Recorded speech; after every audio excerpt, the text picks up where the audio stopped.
Good morning, and welcome to your Learning Block Update with Bob and Mullane. I'm Bob. I'm this fuzzy guy up here in the corner with the lively fish.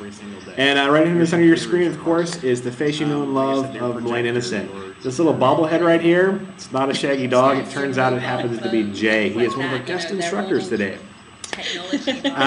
So the first thing we want to do is we want to wrap up our Learning Block 3, which covered the aspects of digital media. Why don't you go ahead and sum up some of the things that we really want our students to walk away with? And we'd really like, we haven't pushed you at all. So, as most of you experienced with your learning project, sick child, but we'd really like to encourage you. You had the opportunity to do podcasting, and I hope you guys really enjoyed that. Some of you were able to come in and use Bob and my Mac and experience creating a podcast with GarageBand and putting in some jingles and stuff. Others of you were able to simply put together a WAV file, which was great using, whatever audio recording system you had built into your computer. So well done with all of that. That was really great. Some of the things I just want you to kind of be aware of and think about when you're creating your lesson plans is, when it comes to media, it's not just the podcasting, broadcasting, it's your television, it's your radio, it's all of that kind of stuff. It's music. Think about that. Things like the Schoolhouse button I posted, if you get the opportunity, please go and review the Learning Block section on media in Blackboard. I posted a lot of stuff about I posted a lot of stuff about podcasting, about using music in the classroom, such as using music to help students learn language, to help students with math.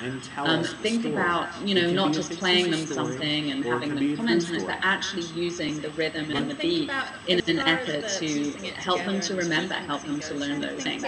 And obviously, television and video, again, yes, you can simply show your students a video or a DVD, but think more about how they can help create their own DVDs, how they can help create their own videos.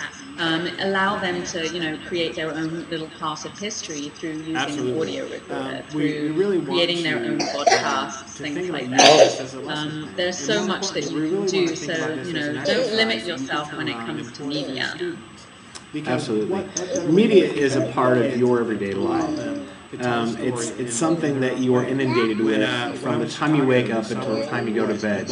It's the music that's played on your alarm clock when you first wake up. It's watching CNN in the morning as you're getting around. It's the advertisements that you hear while you're at lunch. It's the iPod stuff that you plug into your ears when you're going to bed at night.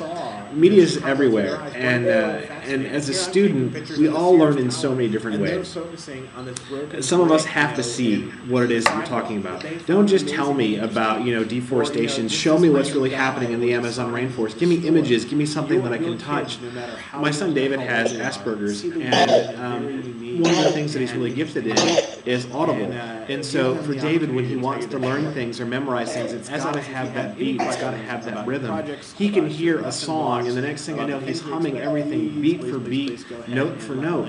And so make sure that you're using those things not just as flash, like the Bellagio fountains behind me, I don't think so. I was just but that you're actually using them to teach your students the content you want. Which really kind of, spills over into this learning block that we're on right now, which is all about hardware. As we talked about when you came in for your hands-on session, you never know what you're going to get as an instructor. You never know where you're going to be. You could be sitting in your den at home suddenly being forced to prepare a live video conference.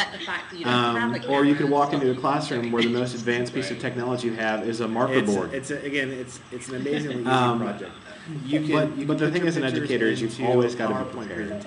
And most importantly, you've always got to be willing to venture forth and to see what's there. There are going to be times where you're walking in classrooms with equipment that you've never seen before. It's going to be an Elmo, but an Elmo that you've never seen. It's going to be a computer, but instead of it being a PC that you're very comfortable with, suddenly now, ooh, God forbid, it's a Mac. It's a projector. Someone else. Sorry, and just as you were saying, Bob, and as I told many of you when you came into your technology hands-on session, you can't underestimate that point of being prepared. With that in mind, going in. We don't want to leave you in tears about this project, so make sure you stay in touch touch with us, and you we'll catch have you the later. right Thanks, guys. Bye. you have everything that will